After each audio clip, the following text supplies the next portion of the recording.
Darth Maul became a fan-favourite character ever since he first appeared on theatre screens in 1999. Star Wars fans around the globe were enamoured by his striking design and for the first time the appearance of a double-bladed lightsaber. Despite not being on screen for that much time, his appearance was one that was memorable and ultimately resulted in a character that fans were begging to know more about. Fortunately, we would find out more, much more. Through media like novels, comics, and games, we got to see more of Maul and piece together his character, but none did a better job at providing a fulfilling story for Maul more so than the Clone Wars and Rebels. Dave Filoni took Maul's memorable but albeit relatively small appearance in The Phantom Menace and gave us a compelling story for one of the galaxy's deadliest, showing us what happened to Maul after The Phantom Menace, how he survived, how his defeat impacted his mental state, and what he chose to do with the life he was left with, and ultimately, how it ended. I love the direction Maul's story was taken. It was gripping, suspenseful, and almost tragic. But most importantly, it was satisfying. Maul got the story he deserved, but still, I wanted more. This led me to think about what other Maul stories there were out there. Thankfully, by looking at the Star Wars expanded universe, we can find exactly that. Through the Legends novels, we can see what Maul's life was like before the pivotal Duel of the Fates. Before he was left to rot and grow mad on the junkyard world Lotho Minor. Back when he still worked as a shadow, as a tool, an assassin, but also as an apprentice to the Sith Lord Darth Sidious. Or, what about that time when he went to prison?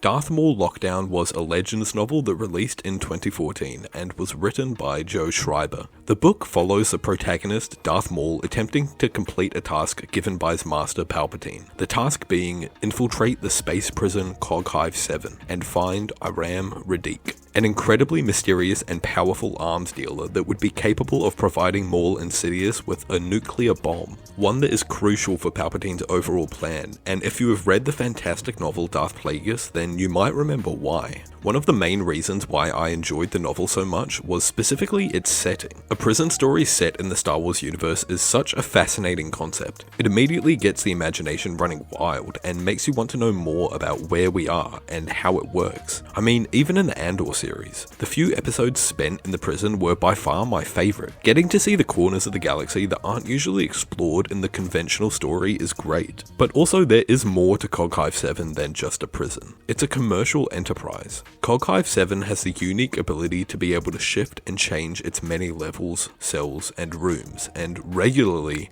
an alarm is set off. The prisoners have a short time to return to their cells before they are shifted and eventually placed into a single cell with another prisoner, where only one can leave. The prisoners are forced to fight to the death, and the matches themselves are live streamed all around the galaxy, and so a large gambling community revolves around these prison gladiatorial matches, and man, they are entertaining. Throughout the book, Maul is forced into these prison matches, and since Palpatine required Maul to refrain from using the Force, and even having his lightsaber during his mission in fear of blowing his cover as a Sith, you get to see Maul and these vicious opponents fight to the end, essentially with their hands and whatever they have around them. And the species he fights vary greatly and pull from a lot of different parts of Star Wars continuity, from one day fighting a feral Wampa to the next being pitted against a Yuzang Vong. And this is a big strength in the writing of the novel, I think, how many diverse alien species there are in it. Also, I have to mention, we even get a Noghri character. If you guys watched my last video, you might know that I'm stoked to see the Noghri get some love in a Star Wars project, and it's done well here too. Strabo is a Noghri who leads one of the main prison gangs in Cog Hive 7, the Gravity Massive, rivaled only by the Bone Kings, a gang that is primarily known for using the bones of their victims as their regular weapons, with Voss Nailhead as their leader respectfully. The prison gangs play a pretty solid role in the plot of the book, and despite clearly being ruthless killers,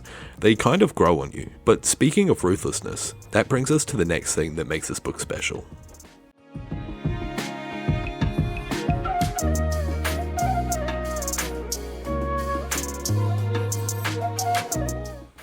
Maul Lockdown is brutal. This book depicts the most graphic violence I've seen in any Star Wars project by far. You aren't going to get this stuff in any modern Star Wars for sure, and while it may not be for everybody, I really did enjoy it. I'm going to throw a few examples of some of the writing that is in this book on screen, so skip this part if you want to go into it completely blind.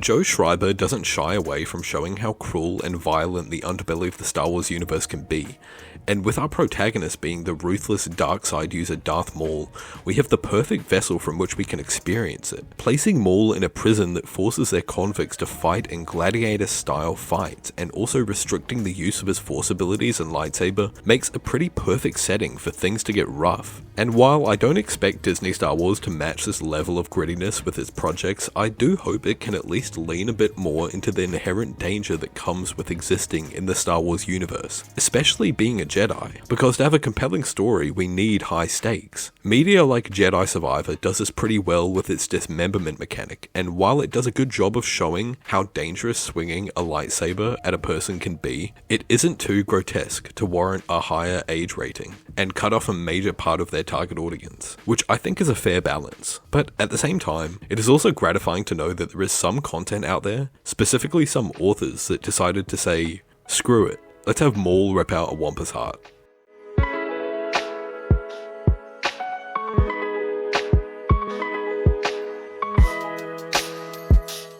Having a villain be the protagonist of the story is almost always an interesting path to take. Not to be confused with an anti-hero, which is a compelling archetype in its own right, but a purely villain character. Darth Maul proves to be a maybe surprisingly great protagonist in this way. Seeing his thought process and especially his relationship with his master Darth Sidious at this time is really fascinating. This Maul is a very different person from the one we see in the Clone Wars and Rebels. This Maul is terrifyingly loyal, completing any task his master provides without question. Before Obi-Wan, before Mandalore, and before being left to die, Maul is focused on one thing: the mission. Seeing Maul like this is really entertaining, but also somewhat saddening. I mean, while Maul is most certainly a violent weapon of the dark side, you have to consider, did he have a choice? We find out in the novel Darth Plagueis that Maul is brought to Palpatine as a baby, by a Night Sister attempting to hide him from the rest of the Coven and hoping to provide him with a better life. Sensing the dark side in him, Palpatine accepts, and inevitably decides to mold him into what he would grow up to be. A tool to be used by Palpatine. A vessel of rage and power who only knows pain and violence. Knowing this, can you really blame him for who he is? What he became? Maybe you can. But nevertheless, as we see in the novel, it's far too late for him now.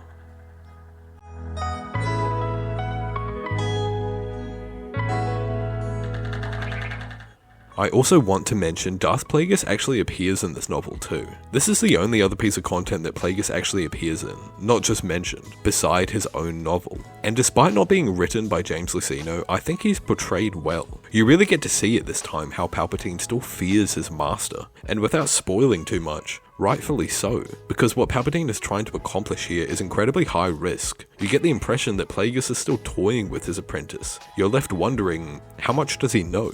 And while we ultimately do know how Plagueis' story concludes, it's always interesting to see exactly how maybe one of the most influential butterfly effects in the whole Star Wars saga unfolded. There is one character in the novel that really stands out and has found a way of staying in my mind long after finishing the book. One that I think would be fantastic to be depicted in live action. Although not really a character, more of a creature. In the book we learn about the existence of a monster that lives deep in the belly of Coghive 7. Most people argue over its existence in general, but in the corners of the prison, convicts and guards alike whisper swearing it's there. Trapped, feeding on the blood of the fights that drain down to its level. The Cyrox.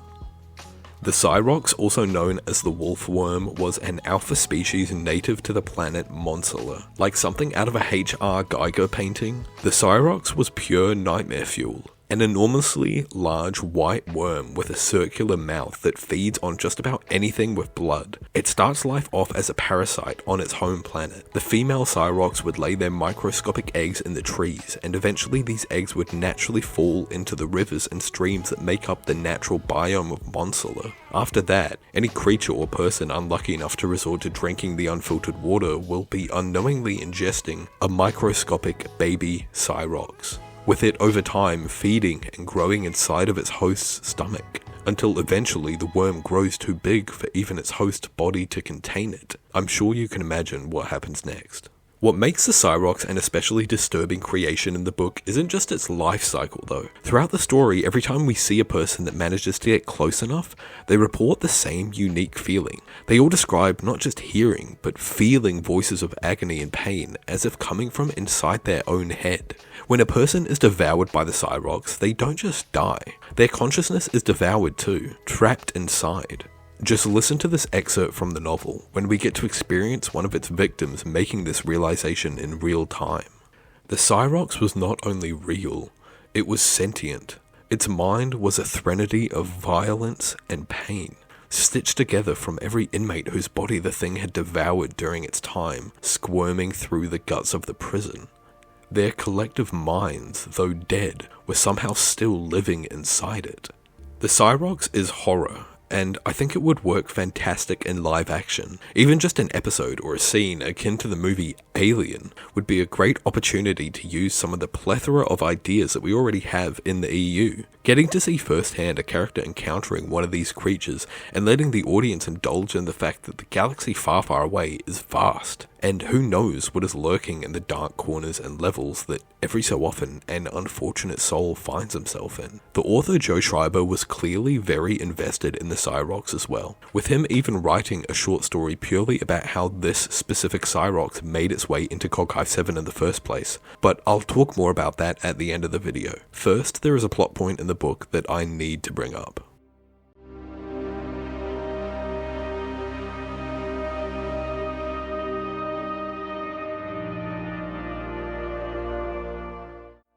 There are two characters in the novel whose story is pretty interesting, and every time they appear, you find yourself wanting to know where their story is going to go. Artigan Truax and his 16-year-old son, Eogan, are two inmates that reside in Coghive 7. They are shown to be close, but one of the main focuses of their relationship is Artigan's relentless training of Eogan in a desperate attempt to make him strong, because ultimately, they aren't just in any regular prison. They are in Coghive 7, and at any moment that alarm can go off, and when they return to their cells, they both know this could be the day they are matched up to fight to the death with another inmate. While Eogan has a somewhat youthful naivety regarding his fear of the matches, you get a sense that Artigan is very aware of the reality of the situation, knowing that no matter how hard he trains his son, a match between a 16-year-old boy and an inmate of one of the most dangerous prisons in the galaxy is not going to go well. Nevertheless, he trains his son as hard as he can, for just the slightest chance that they can survive. I'm going to try to tiptoe around some spoiler territory here that, while I don't think is major,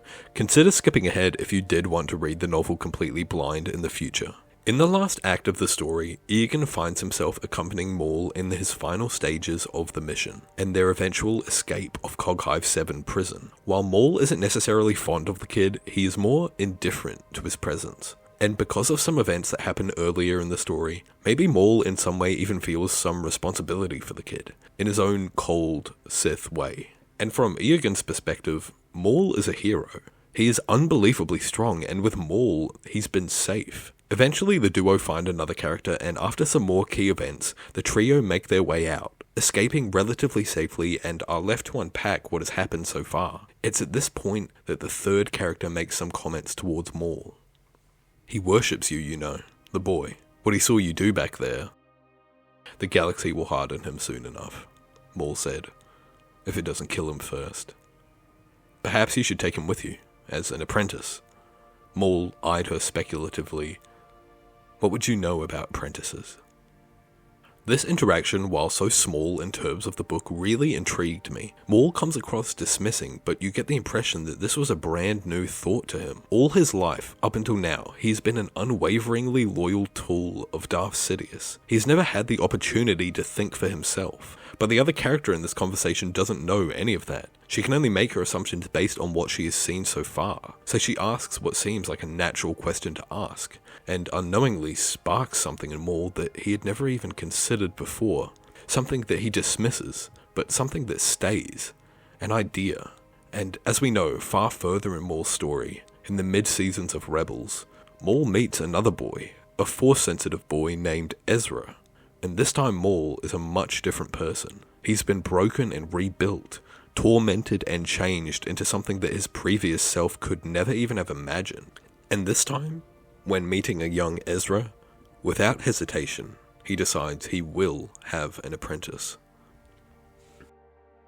Something that I think can summarize the final act of Maul Lockdown is regret. There is another point right around here where we get to see an interaction with Maul and another character, where just for the tiniest second, in a blink and you'll miss it moment, it seems as though there is a possibility of romance, with just the way a single sentence is phrased and the unique way Maul processes it, and while that's all it is, a tiny hint, in a single sentence, it is enough to get the reader hooked on what ifs. What if Maul acted differently here?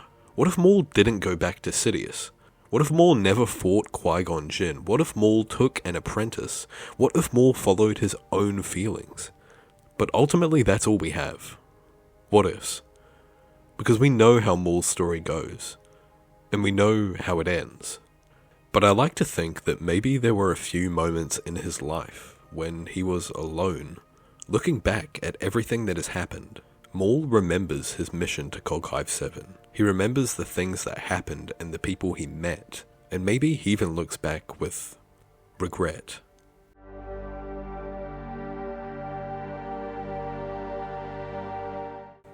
I'd like to thank you guys so much for watching. I had a lot of fun making this video, and I also want to say thank you for the reaction to the last video I made. Your comments really mean a lot. I want to take a second to mention that if you did enjoy the content I've been making recently, then consider subscribing and also checking out my Patreon. I've uploaded a short exclusive video on there talking about the short story that accompanied this book that follows the Cyrox and gives some more interesting details into its backstory and how it ended up in Coghive 7. It's $3 and of course this is completely optional and is just a way of supporting the channel directly if you want. But once again, thank you guys for watching. Let me know what you think in the comments and even if you will consider reading the book. Until next time.